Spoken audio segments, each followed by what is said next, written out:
G'day guys and welcome to Aussie English. My objective here is to teach you guys the English spoken down under. So whether you want to speak like a fair dinkum Aussie, or you just want to understand what the flippin' hell we're on about when we're having a yarn, you've come to the right place. So sit back, grab a cuppa and enjoy Aussie English.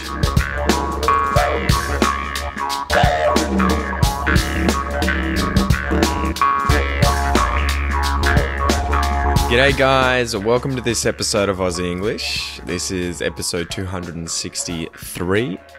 As you may have noticed, I've started adding numbers. So I was chatting to someone in the Aussie English virtual classroom and I've forgotten who it was, so forgive me for that. But they suggested that I put numbers at the start of this episode, or at the start of all episodes now, to make them a little easier to navigate so that you can sift through them, so that you can sort through them, so that you can find the different episodes more easily. So I hope that helps, guys, and forgive me for not having done that for the past year or so. So what have I been up to this week? This week I've been working on the PhD, obviously, trying to get that written up and handed in. So I'm trying to hand that in before my 30th birthday, which is in about 10 or so days. So wish me luck. Hopefully I can get it done. If not, I'll do it as soon as possible. Once that's done, obviously I can do a lot more Aussie English. And yeah, I guess to explain what has to happen, I have to finish up writing and then I have to submit it and it will get reviewed by 2 anonymous and independent reviewers. So people that I don't know and also people who don't know each other and have never worked with me. So they have to be, how would you say, unbiased in their reviews. So that'll probably take a month or 2 before I get the reviewed thesis sent back to me. Hopefully, I won't have to make too many changes. I might have to redo a few things. I might have to rewrite some stuff. I'm hoping I won't have to reanalyze anything, but who knows? That could happen. And then once I've made those changes, I may be able to just submit the final draft or the final version to the university. Or if the reviewers have asked to see it again, I'll have to send it to them first and then get their tick of approval for them to say, yep, it's okay now. And then I can submit it. So wish me luck. I'm hoping to get that done soon. Aside from just doing that this week, there's been stuff on the news relating to the floods following on from Cyclone Debbie. So as you know from some of the previous episodes, there was recently a cyclone that hit the coast of Queensland. I think it was a category 3 or 4 cyclone, so it wasn't as bad as it could be. It could have been a cyclone category 5, which I think is the worst. We didn't lose any lives in the cyclone, but unfortunately we did lose a few lives following on from the cyclone. So there was some pretty tragic stories, like I think there was an 11-year-old boy who was boogie boarding down a hill when it was raining with a lot of his friends, and the rain was coming down and washing into a storm water drain, and the boy disappeared. And they ended up finding him a day later, tragically. He'd fallen down into this storm water drain and the water was so powerful that it had obviously sucked him down there and he couldn't get out and he drowned.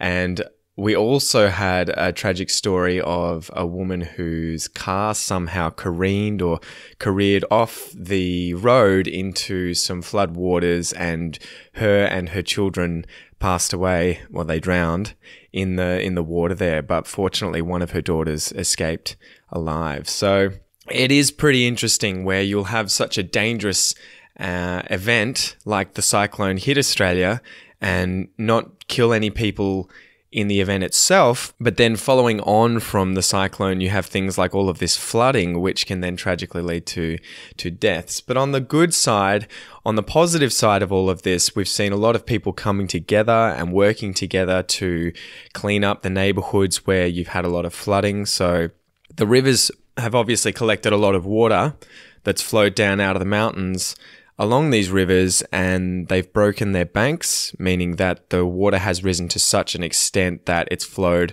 over the banks of these rivers and distributed or deposited a lot of mud into the surrounding land, so a lot of houses get their first floor flooded and there'll be mud put everywhere throughout the house. And so we have the Mud Army.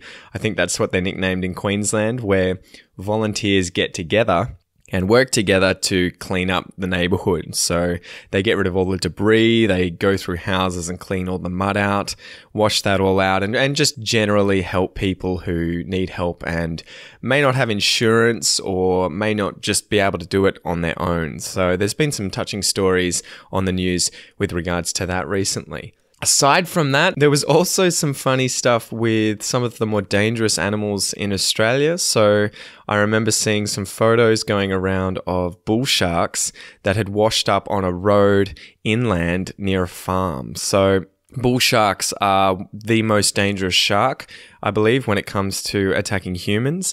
And these things are dangerous because they can live in brackish and even fresh water. So unlike sharks like the great white shark or tiger sharks that require salt water, they have to live in salt water, bull sharks can actually swim up rivers and survive in fresh water. And so somehow some of these bull sharks had gotten all the way up these rivers and then washed up onto a road and died. But it's just frightening to think that inland you've got sharks potentially in rivers. And then there was also a strange story about a crocodile in Queensland that ate someone's dog. So I think it was a border collie. Someone's border collie was running too close to the floodwaters and got snatched up, got grabbed by a crocodile, and there was a photo of it in its jaws. So now a note to everyone, if you have a dog and you're in flooded land in Queensland after a flood where there's crocodiles, keep an eye on your dog. Maybe put it on a leash. Well, that's probably enough for the intro, guys. Let's get into the crux of this episode. Let's get into the content. So today's episode is going to cover the expression to take someone for a ride. To take someone for a ride. So we went over in the previous expression to take something with a pinch or a grain of salt. This was in expression episode 260. So I'm not going to define the word to take in depth because I've done that in episode 260. So as usual, we're going to go through the definition of the different words. But if you want a more thorough look at how to use the verb to take, go and have a look at episode 260. But in this example, to take, here it means to bring or to lead someone somewhere. So you can take someone for a walk, you can take someone for a drive in a car, you can take someone for a ride on a horse, and you can also take someone for a holiday or take them for a road trip. So the idea of bringing them somewhere, leading them somewhere, you're taking them somewhere. Also, we have the word ride, and a ride is two different things in English. Firstly, it's a journey made on a horse, a bike, some kind of vehicle. So it could be a car, a motorbike. You could ride a truck, you could ride a train, you could ride a tram, whatever it is that you're on that's moving.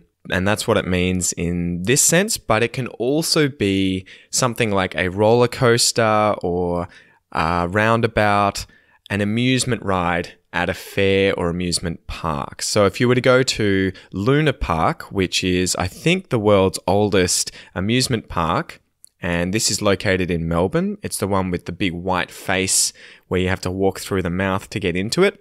If you go to Luna Park and you get on some of these amusement rides, they're rides. They're considered rides. So a roller coaster, that's a good example of a ride. So the definition of the expression to take someone for a ride, how would we use this?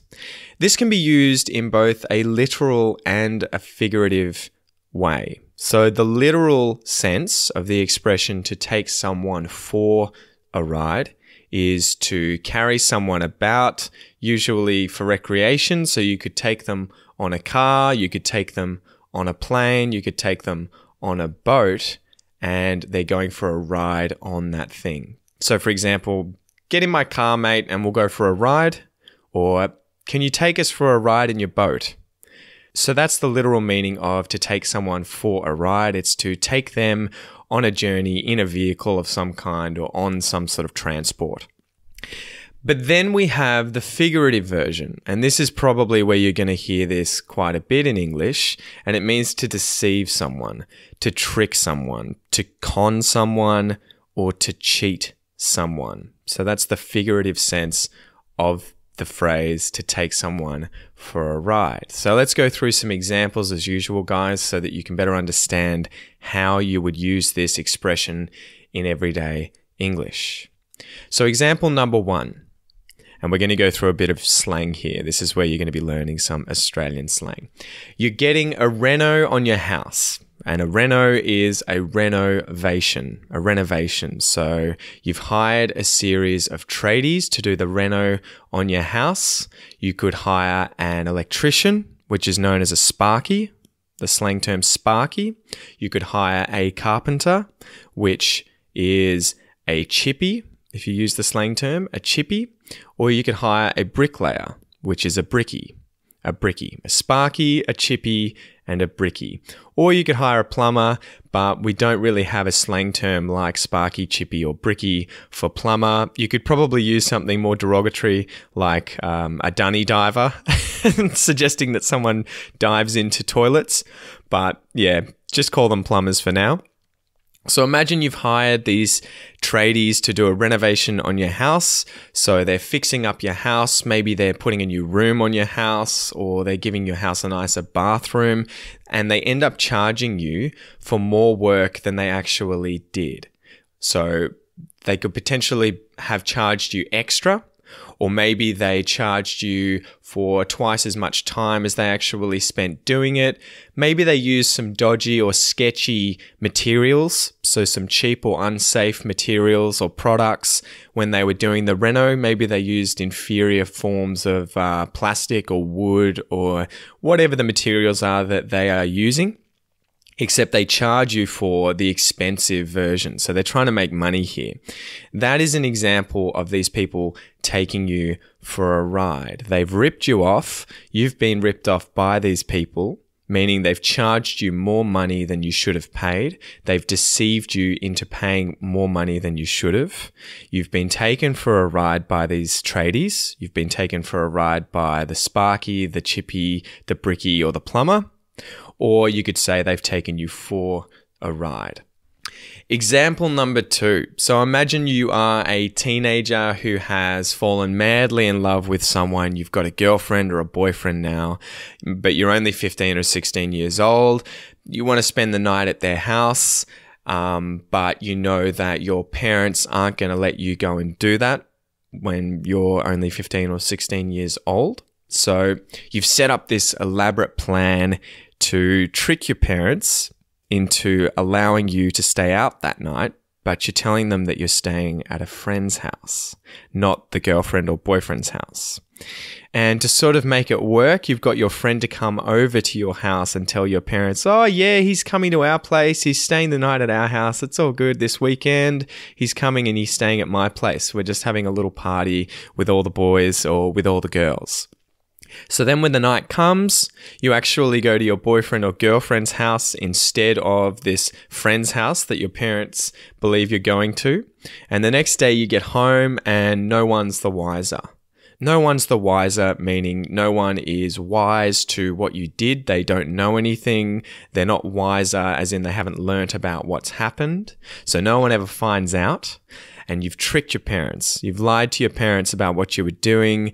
You've taken your parents for a ride. You and your boyfriend or you and your girlfriend have taken your parents for a ride. Your parents have been taken for a ride by you. You've lied to them, you've deceived them, you've tricked them, you've conned them.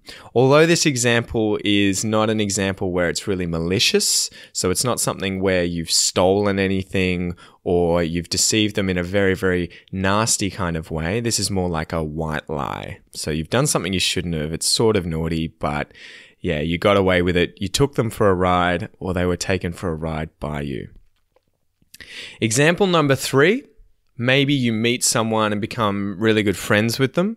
Like, you have those sort of instances sometimes where you meet someone for the first time and they become a really good friend quickly because you hit it off.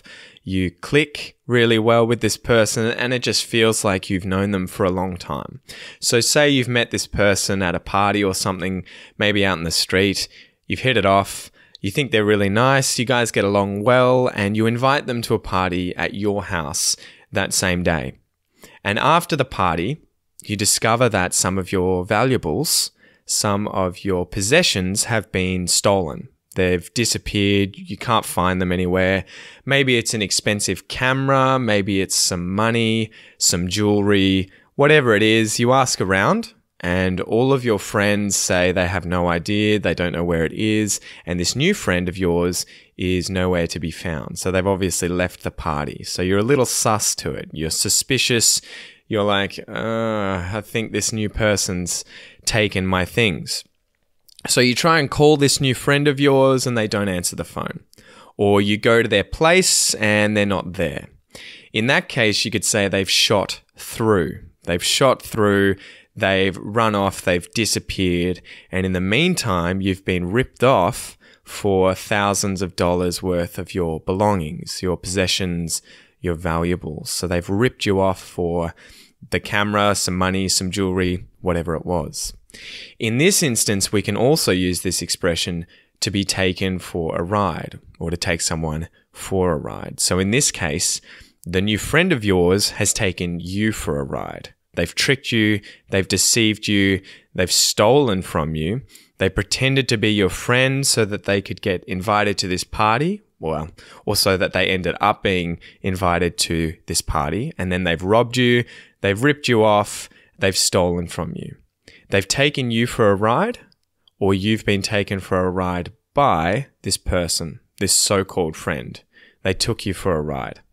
So hopefully by now, guys, you understand how to use the expression to take someone for a ride. And remember, this can be used in all forms of English, not just Australian English. But you could use this in America, in Britain, in Canada. Everyone's going to understand what to be taken for a ride means. So as usual, guys, let's do a little listen and repeat exercise. So listen and repeat after me to practice your pronunciation. If you're trying to nail an Australian accent, really focus in on how I'm saying it. Otherwise, just use the accent that you are working on. So let's go. I took him for a ride.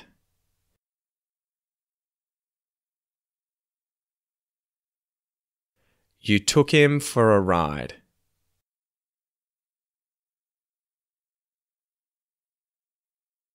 He took him for a ride.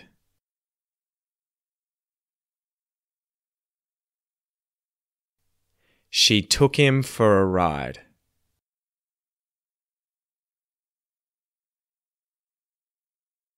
We took him for a ride.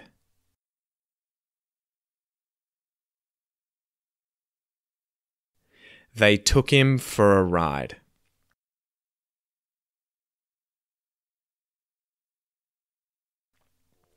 All right, guys, good job. I might just mention here before we finish up a little bit about the connected speech and pronunciation used in this phrase. I took him for a ride, you took him for a ride, etc. So there are two interesting things going on here. We have the H deletion, which is where the H at the beginning of words is removed and the consonant or the sound that the word before the word with H ends with carries on over onto the next word. So for example, took him, took him. I've removed the H on him and it just sounds like took him, took him. And this happens with her as well. For instance, took her, took her. So some examples of H deletion. Here are some phrases. I took her some food. Did he call you? So I haven't said did he call you. I say did he call you? It has happened before. Instead of saying it has happened before, you'll hear me say it is or just it's. But in this case, it has happened before. And then also, we've a lot to do today. We have a lot to do today. So instead of we have a lot to do today, I've said we have a lot to do today. So that's examples of H deletion, and we're going to go over some exercises to teach you to do this naturally in the bonus content for this episode. Also, we have R insertion. So when we say for a ride, I actually say for a ride. So I take the R from the end of the word for and I put it at the start of the word a. So I say for a. This is very Australian. So I'm not 100% sure about British accents and whether or not they do this. They might. But I know that North American accents usually pronounce the R anyway at the end of words, whereas in Australian English, we wouldn't pronounce the R at the ends of words. So in the case of plumber, I say plumber instead of plumber, which is how an American would say it. And the same with the word for. Usually I say it as for. There's no R there unless the next word begins with a vowel. So that's when I would say for ra, just to make it flow. So some examples of R insertion. Here are some sentences. Thanks for everything. See how that flows? Instead of me saying thanks for everything, I say thanks for everything. That's for him. Instead of saying that's for him, I say that's for him. Look for an elephant. Look for an elephant. So instead of saying look for an elephant, I say look for an elephant. So I hope you've enjoyed this episode, guys. Remember, if you want the bonus content, sign up for the Aussie English Supporter Pack. It's only $1 to try it for a month. And when you sign up, you'll get access to a heap of other exercises that go over words, expressions, slang terms, points of grammar, as well as connected speech and pronunciation that's used in the episode, in this expression episode that you've just listened to. So anyway, guys, all the best, and I'll chat to you soon. Hope you have a great week. See ya.